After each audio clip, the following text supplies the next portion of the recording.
పోలవరానికి ఇక డోకా లేదా? అంతర్జాతీయ నిపుణులు ఏం చెప్పారు?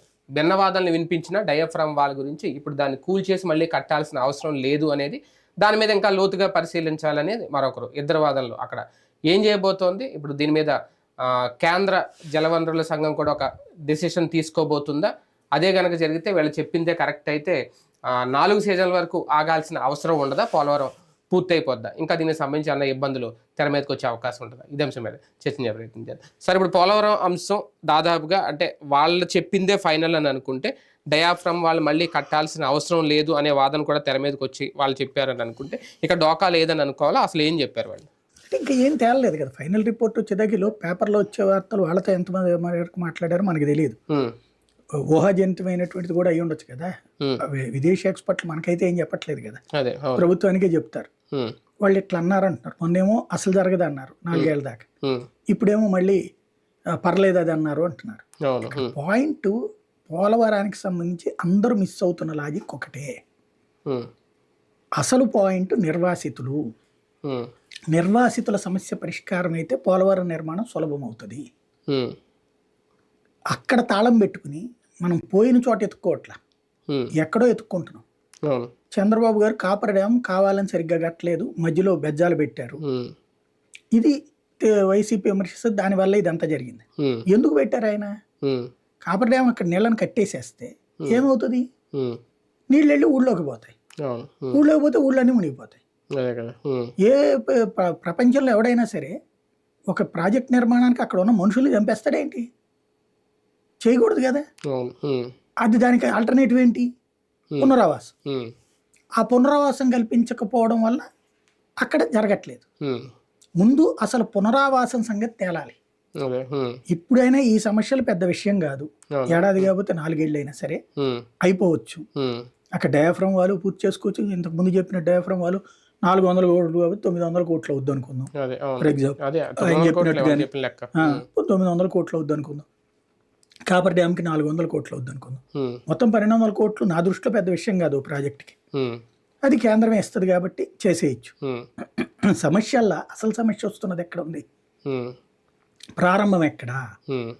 ప్రారంభం ఏంటి ఇక్కడ కావాల్సినటువంటిది? ముందు పునరావాసం కల్పించాలి. ఇప్పటికిప్పుడు కాపర్ డ్యామ్ కట్టేసేసిన నీళ్ళని నిలపలేము కదా మనం.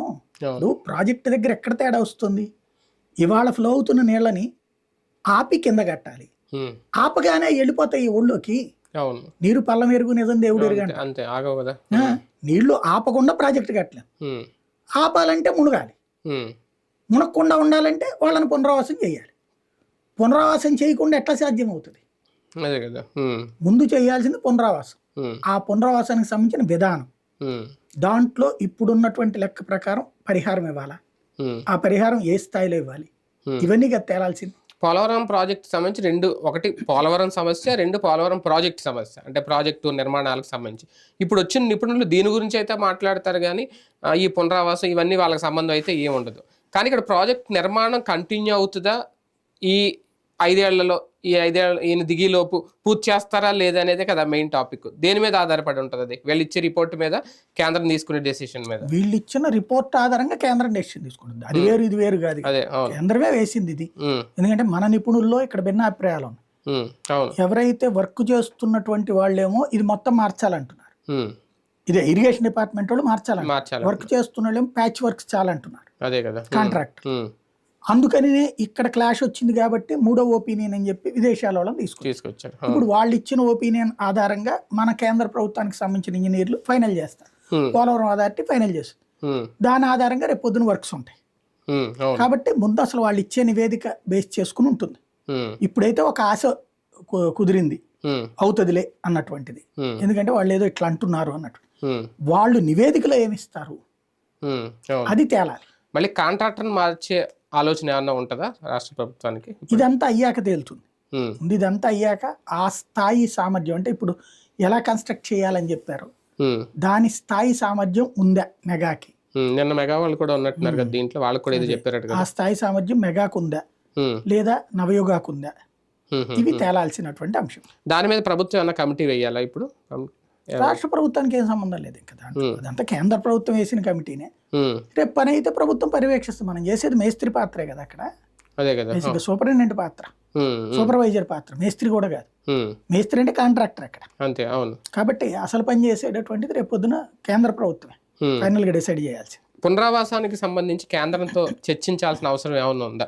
ఇప్పుడు ఢిల్లీ వెళ్తున్నారు చంద్రబాబు నాయుడు గారు, ఈ అంశం గురించి కూడా ఏమైనా చర్చకు వస్తుందా? ఖచ్చితంగా రావాలి, అది అవ్వాలి. ఇప్పుడు దగ్గరగా 70,000 కోట్లు అంటున్నారు ఆయన మొన్న చెప్పిన లెక్క.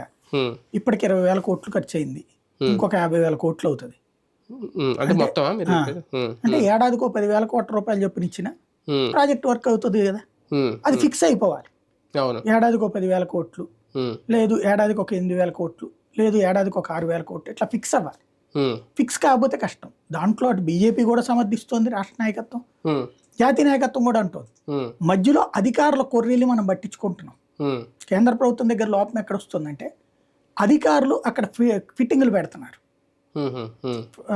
ఏది పరిహారానికి సంబంధించి కేంద్ర రాష్ట్రం కట్టాలి కదా, మనం దీనికి ఇచ్చామంటే దేశవ్యాప్తంగా మన ప్రాజెక్టులన్నీ వస్తాయి ఇట్లాంటి వాళ్ళకి. అరే అది ఇది వేరు నాయన అని చెప్పాలి. అదే నార్త్ ఇండియన్ అధికారులు ఉన్నారు అక్కడ, లేకపోతే వాళ్ళ బుర్రలో ఎంతసేపటికి ఏదో సాధించి పెట్టే రూపాయి మిగిల్చామనేటటువంటి కోణం ఉంటుంది. ఇది పూర్తవ్వాల్సిందే అనేటటువంటి ఒక కసి ఉండాలి అక్కడ ప్రభుత్వం దగ్గర, అప్పుడు పరిష్కారం. పరిహారాలు పెరిగిపోయి బాధితుల సంఖ్య పెరిగిపోతే దానికి క్లారిటీ ఇవ్వాల్సిన రాష్ట్ర ప్రభుత్వమే కదా కేంద్రానికి. ఆ విషయంలో ఎందుకు ఇంకా ఒక ఫైనల్ చర్చలు ముగియట్లేదు? ఎందుకు దానికి సంబంధించి క్లారిటీ? అసలు దానికి దీనికి ఏం సంబంధం లేదు. ముందు అసలు ఎక్స్పర్ట్స్ తేలిస్తే ఆ తర్వాత ఫైనల్ రిపోర్ట్ వస్తుంది. ఎక్స్పర్ట్స్ అసలు దాంట్లో ఎంతవరకు తేడా వచ్చింది, ఏమొచ్చింది, ఏం చేయాలనేది నివేదికిస్తే దాని ఆధారంగా కేంద్రం ఒక డెసిషన్ తీసుకున్నాక అప్పుడు ఫైనల్ రిపోర్ట్ అడుగుతుంది రాష్ట్రాన్ని. ముందు ఇత్యాలకుండా వీళ్ళేమి నివేదికిస్తారు, అది తేలిపోతే దానికి ఎంత ఖర్చు అవుతుందన్నారు నెంబర్ 1. ఆ తర్వాతన అదనంగా ఎంత ఇది అవుతుంది. ఇప్పుడు వాస్తవంగా ఇది 18 ఏళ్ళు దాటినటువంటి వాళ్ళందరికీ పునరావాసం కల్పించాలంటే 2014 పునరావాస చట్టం ప్రకారం తీసుకొచ్చిన సిస్టమ్ 3 times పరిహారంతో పాటుగా ఇది.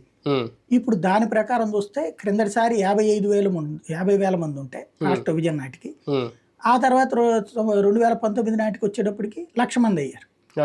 ఇప్పుడు ఇంకో 50,000 మంది అవుతారు. 5 ఏళ్లలో 50,000 మంది అనేది అవుతారు కదా. 18 ఏళ్ళు దాటిపోవడం అనేది, ఇంతకుముందు పిల్లలు పెద్దోళ్ళు అయిపోతుంటారు కదా. మరి వాళ్ళని ఇంకో కుటుంబం కింద కౌంట్ ఏమంటుంది, వాళ్ళకి పరిహారం అని ఇవ్వాలంటుంది, వాళ్ళకి పునరావాసం ఇవన్నీ చేయాలంటుంది. ఆ లెక్కనైతే ఇప్పుడు 1,00,000 అవుతారు. కానీ ఇలా లేట్ అయ్యే కొద్ది ఊర్లను తరలించడం అనేది కూడా కొంచెం అసాధ్యం అవుతుందేమో. ఖచ్చితంగా ఇప్పటికే అల్లాడుతున్నారు అక్కడ. అదేంటంటే ఉండలేక పవను లేక పరిహారం ఇచ్చేస్తే వెళ్ళిపోతారు, పరిహారం తేల్చి అట్లా అట్లాగని అక్కడ ఉందామంటేనేమో తినగండా 100 ఏళ్ళ ఆయుష్. అది సమస్య. పునరావాసం విషయంలో కేంద్రం కూడా చొరవ చూపించట్లేదా? వెనక్కి తగ్గుతుందా? కేంద్రమే పెద్ద మైనస్ అవుతుంది. దానికి ఏంటంటే అధికారులు ఏం చెప్తున్నారు, కేంద్రాన్ని మనం దీన్ని మొత్తం అంటే రిహాబిలిటేషన్ ప్యాకేజీ మనకు సంబంధం లేదంటున్నారు. కానీ అప్పుడు ఇచ్చినటువంటి హామీ మొత్తం 100% మనం పెట్టుకుంటామని వెంకయ్యనాయుడు ఇచ్చినటువంటి, అదే వెంకయ్యనాయుడు నితిన్ గడ్కరీ కలిపి. కాబట్టి ఒకసారి ఆ మాట అన్నాకే వెనక్కి తగ్గడానికి వీల్లేదు కదా, ఇవ్వాలి. కాబట్టి అప్పుడు 3,000 కోట్లు అయింది, తర్వాత 33,000 కోట్లు అయింది. దానికి సంబంధించినటువంటి నష్టంది ఇంకెవడు మాట్లాడేది ఏం లేదు. ఇక 9,000 అవ్వాల్సిన 33,000 ఎట్లా అయిందంటే దాంట్లో నిర్వాసితులు ఇక్కడోళ్ళు అక్కడోళ్ళు అటు వెళ్ళారు అన్నటువంటి అప్పుడు చెప్పింది. ఇక నాడు జగన్ దర్యాప్తు ఏం చేయించలేదు, కేంద్రం అప్పుడు అడిగింది అదే, అందుకే పూర్తిగా ఇవ్వలేదు. చంద్రబాబు నాయుడు ఇంకెందుకు దర్యాప్తు చేస్తారు, ఆయన ఇచ్చినటువంటి లెక్క అయితే. ఇప్పుడు ఇంకో 9 యాడ్ అవుతారు, ఇప్పుడు ఆపే పరిస్థితి కూడా ఉండదు. కొంతమంది తినేటటువంటిది ఉంటుంది అందులో, ఇది దొంగ నిర్వాసితులను. కానీ ఇక ఆ సమస్యకు పరిష్కారం ఏం లేదు.